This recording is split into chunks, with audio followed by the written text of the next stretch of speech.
Sports for real again with Coach Hall. Well, I want to pick back up with the college football playoffs, and I've already given you an overview, but I never really got into specifics. Today, I want to start with a little specifics, and let's begin with when TCU has the ball against Michigan. Well, we know that TCU, they like to spread you out, kind of like the air raid system began by the late Mike Leach.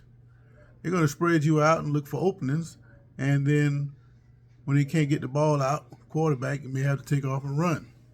Well, when we're playing against Michigan, Michigan is going to expect Duggan to take off and run. But the problem that Michigan may have is they're outsized on the outside. TCU has those two big receivers, Williams and Johnson, and I think what you're going to see, you're going to have a lot of three by one sets, and they're going to try to isolate one of these big receivers or one of these undersized defenders, and they're going to take a shot every chance they get, especially when the defense shows that you have a blitz coming or a single high safety, and that's going to present opportunities for TCU. Now, what TCU likes to do, again, they like to spread you out with the air raid system.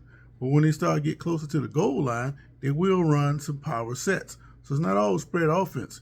You can run power football with a spread offense, especially with the line that TCU has. But once again, once they go inside the red zone, then they have that big 6'7" tight end that they can throw it to, plus those two big receivers they have, and they can present problems for the defense. Once again, if nobody is open, look for Duggan to take off and run, which can be a problem for any defense. You shut everything else down, shut that power running game down, and the quarterback kills you with his legs. This is how TCU has been very effective.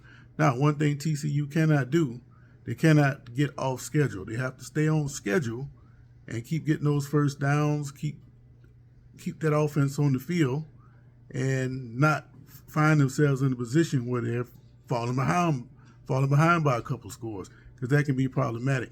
They were able to catch a few other opponents, but I don't see them catching Michigan. So when TCU has the ball, they have to stay on schedule.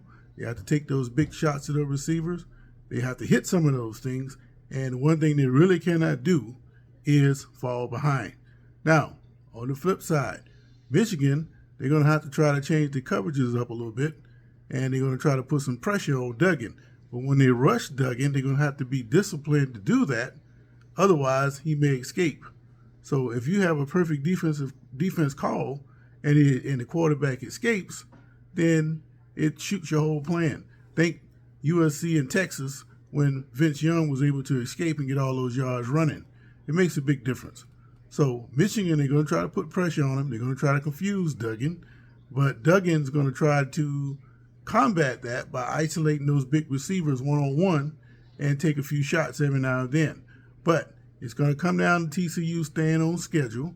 Duggan's going to have to be effective with his legs, and they're also going to have to be able to run the ball effectively between the tackles. All those things can be done. Like I said in the overview, they're going to have to be able to run the football. Both teams will, but especially TCU, because they don't have the experience in big games like Michigan has. So Michigan may have the edge in depth. So TCU, again, they have to stay on schedule. So we'll see how that plays out. So that's when TCU has the ball. Sports for real.